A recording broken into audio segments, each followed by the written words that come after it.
Welcome to the second installment of Stone by Stone, a new Inside the Castle podcast series that is bite-sized to provide listeners with a shorter, focused update on critical U.S. Army Corps of Engineers related issues impacting our nation. I'm one of your hosts today, Amy Snively.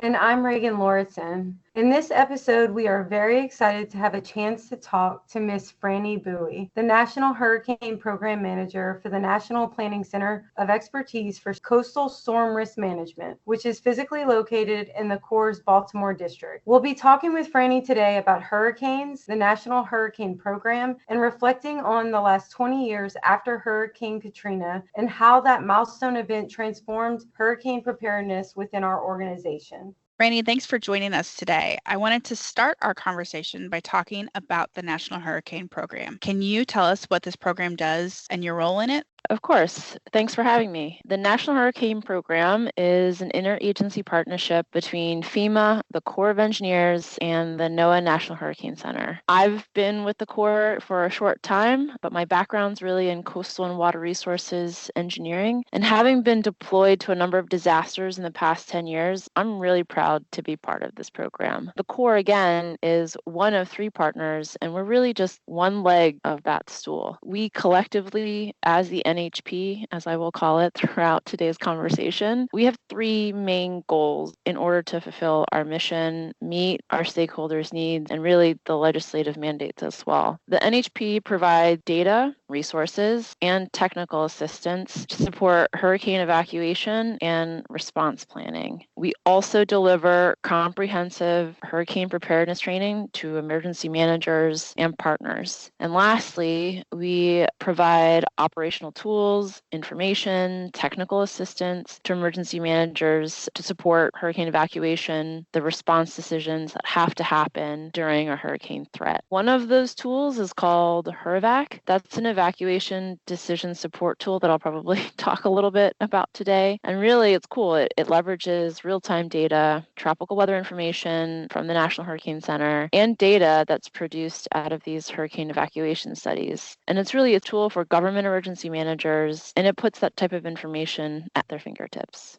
Wow, thank you for that comprehensive overview. As a Louisiana native and resident of New Orleans during Hurricane Katrina, that storm's devastation fundamentally shifted my perspective on the Corps Civil Works mission. Growing up off the Atchafalaya River in Louisiana, I grew up accustomed to the presence of Corps projects, but Katrina was a firsthand experience that made me truly understand the necessity of such projects. It also was a lesson in the importance of preparedness. Not everyone may know this, but hurricane season runs from June 1st to November 30th. That's half the year. Crazy. Frannie, can you tell us a little bit about how the Corps prepares for hurricane season? Of course, Reagan. I want to talk about the Corps from an NHP perspective. Certainly, the Corps and our other federal partners have significant emergency management roles as it comes down to disaster planning, response, recovery. So I want to make sure to highlight that we are yet a small but mighty part of the overall organization in preparing for those disasters. For the NHP, as soon as the season is over, we are ramping right back up to make sure that we can prepare our partners. A lot of times after a season's over, we have after actions to capture those kinds of lessons learned. Last year with Hurricanes Milton and Helene, and this year with the 20th anniversary of Katrina and Rita, these are the types of storms that kind of live within our collective memory. So we're super lucky to have folks within the program who have many decades of experience. And on the other side, folks who are new and enthusiastic that are,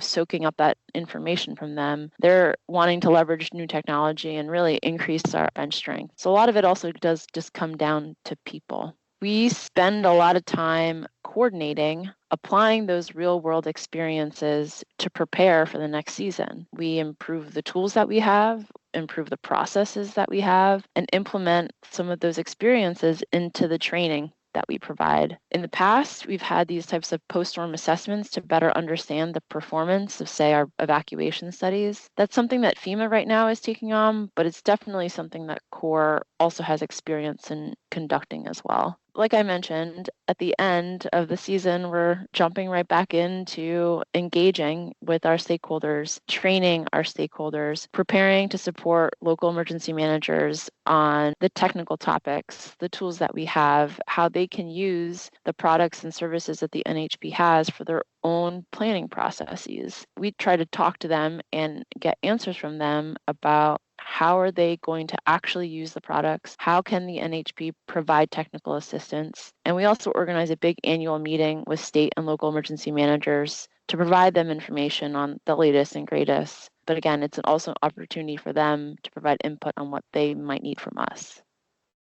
That is really fascinating to hear. What are some of the innovations you've implemented, whether it be with USACE or with the Collaborative National Hurricane Program? We work through this multi-year process of updating states' hurricane evacuation studies. That really encompasses how a state would understand their hazard, to say storm surge, what people and assets are vulnerable, a behavioral analysis on how population moves when an evacuation order is issued, who would potentially need a shelter, where would those shelters be, and really how population moves. And with the advent of Google Maps and smartphones, the population moves are a little bit different than I would say in the past. The endpoint is really understanding how long it's going to take for someone to get to a point of safety when they leave their house. All of this used to be compiled into these big fat reports using spreadsheets and telephone surveys. Those reports may sit on someone's desk. We're finally moving towards finding ways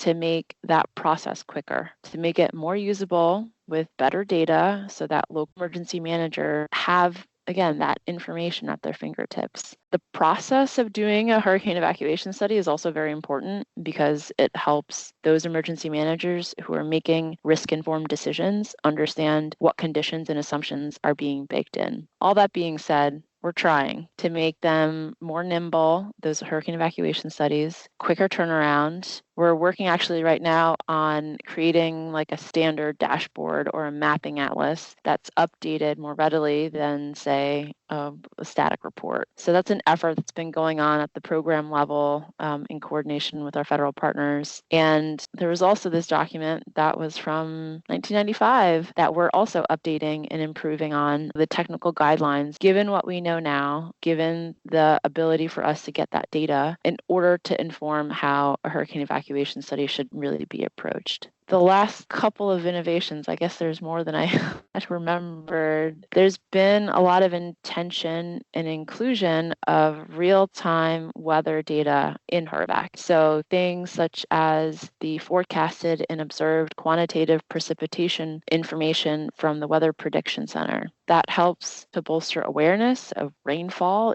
inland flooding, and enhancements are also occurring to both HRVAC and Route PM, which is a macro-scale transportation tool that we use to determine evacuation clearance time. So there's been a lot of improvements, a lot of innovation, and we're certainly using what the National Hurricane Center is also putting out in terms of improved forecast accuracy, again, really to provide folks more time to plan, more time to react. Thank you, Frannie. To think that 20 years has lapsed since I was packing up my belongings and evacuating the city of New Orleans, it's humbling to know everything the organization I now work for has accomplished in that seamlessly short period of time. And you've talked through some of those innovations that we currently are experiencing. But as so many of our listeners reflect on the anniversary of Katrina, from your perspective, how do you think that milestone event changed the Corps' mission? That's a really great question, Reagan.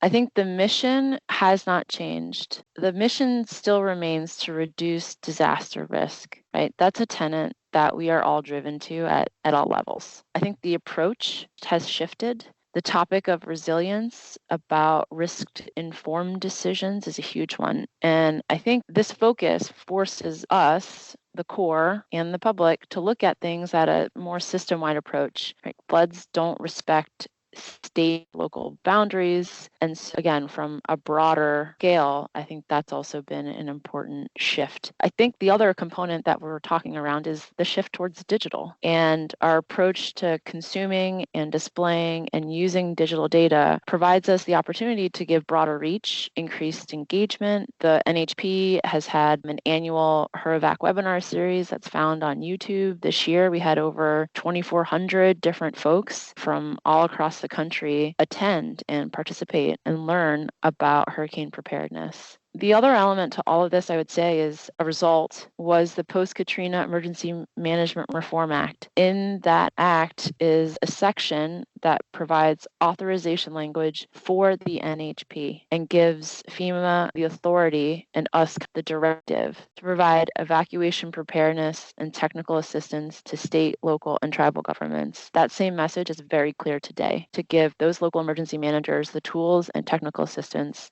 so that they can prepare. That's so impressive to hear, and it really makes me proud to be part of the Corps of Engineers and hear the good work you're doing. What can we or the people listening to this podcast do to help the National Hurricane Program?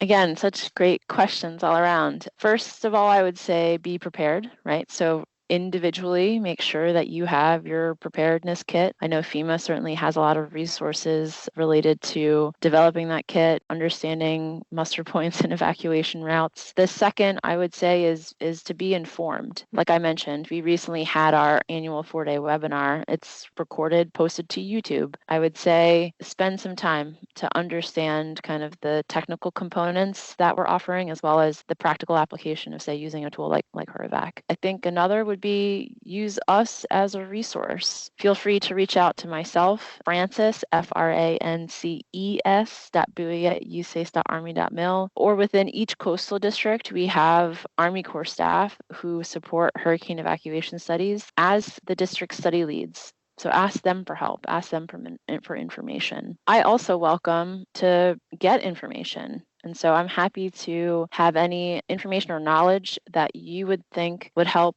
inform studies, provide insight, especially in experiences post-storm event. Have discussions with your state and local counterparts to understand what lessons and really what data they need. We are just about at the end of our time, but before we close, Frannie, is there anything else you would like to add? I just wanted to say thanks again for giving me the opportunity to talk about the National Hurricane Program. I really greatly appreciate it. I don't know if you can tell, but I'm certainly very passionate about this program. I feel like I'm a student of this program. I know that there is certainly work that's being done in the space within the Corps, outside of the Corps. I certainly welcome discussion about how products and services that the NHP provides can support our mission. Again, happy to support however I can. So thanks again. This is exactly the kind of conversation that we love to have on this Inside the Castle. So we are so appreciative to you, Ms. Frannie Bui, for joining us today for this edition of Inside the Castle. We appreciate your insight. Until next time, be safe, be innovative, and be prepared. Remember, there are still 3 more months ahead of us in hurricane season.